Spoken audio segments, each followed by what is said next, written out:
The wind howls, rain lashes against homes, the ocean surges, swallowing the land. This is the new face of nature's fury, supercharged storms fueled by a changing climate. Hurricanes, cyclones, typhoons, these names, once distant whispers, are now roared with alarming frequency.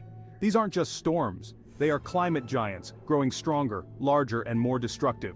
Our planet is warming, and its consequences are impossible to ignore.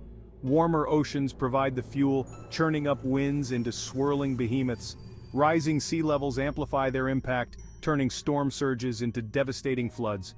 Coastal communities, once vibrant and alive, now bear the scars of increasingly frequent and intense storms. The human cost is immeasurable, a stark reminder of the urgent need to address the root cause of this escalating crisis: climate change. We have built our world on the assumption of a stable climate, but that stability is gone. The time for complacency is long past. We must act decisively to confront this growing threat. Hurricanes are born from a complex interplay of ocean heat and atmospheric conditions. Warm, moist air rises from the ocean surface, creating an area of low pressure below. This low pressure draws in more air, creating a swirling vortex that feeds on the ocean's heat like a giant engine. Climate change is adding fuel to this engine.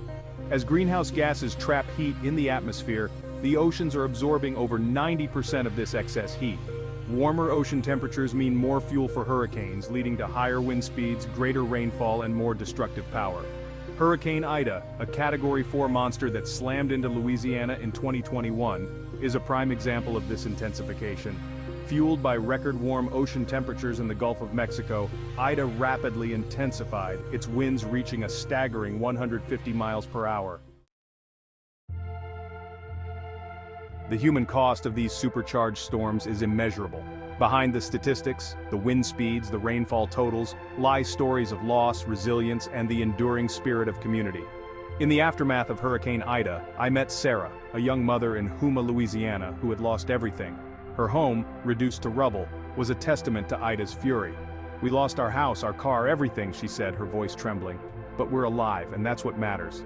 In the Bahamas, the devastation wrought by Hurricane Dorian was even more profound. Entire communities were flattened, the landscape scarred by wind and water. John, a fisherman from Abaco Island, shared his harrowing tale of survival, clinging to a tree for days amidst the raging storm surge. "I lost my brother, my friends, my home," he said, his eyes filled with grief. "Dorian took everything." These stories are a stark reminder of the human toll of climate change. As the planet continues to warm, scientists warn that hurricanes are likely to become even more intense. A warmer atmosphere can hold more moisture, leading to increased rainfall and a higher risk of catastrophic flooding. Rising sea levels will exacerbate storm surges, pushing more water inland and inundating coastal communities. The latest climate models paint a sobering picture. The Intergovernmental Panel on Climate Change, or IPCC, projects that the intensity of the strongest hurricanes is likely to increase in the coming decades. This means stronger winds, heavier rainfall, and more destructive power. The frequency of hurricanes may also change, although projections vary by region. Some areas may experience more frequent hurricanes, while others may see a decrease.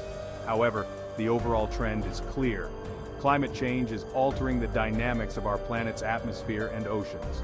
We have a choice to make: continue down the path of unchecked carbon emissions, or act now to mitigate climate change. The science is clear, the evidence is overwhelming, and the time for action is now. We cannot afford to wait for another hurricane to devastate another community. Addressing climate change requires a multi-pronged approach. We must transition away from fossil fuels, embracing renewable energy sources like solar, wind, and geothermal. We must invest in energy efficiency, reducing our reliance on fossil fuels, and creating a more sustainable future. We must protect our forests, the lungs of our planet, which absorb carbon dioxide from the atmosphere.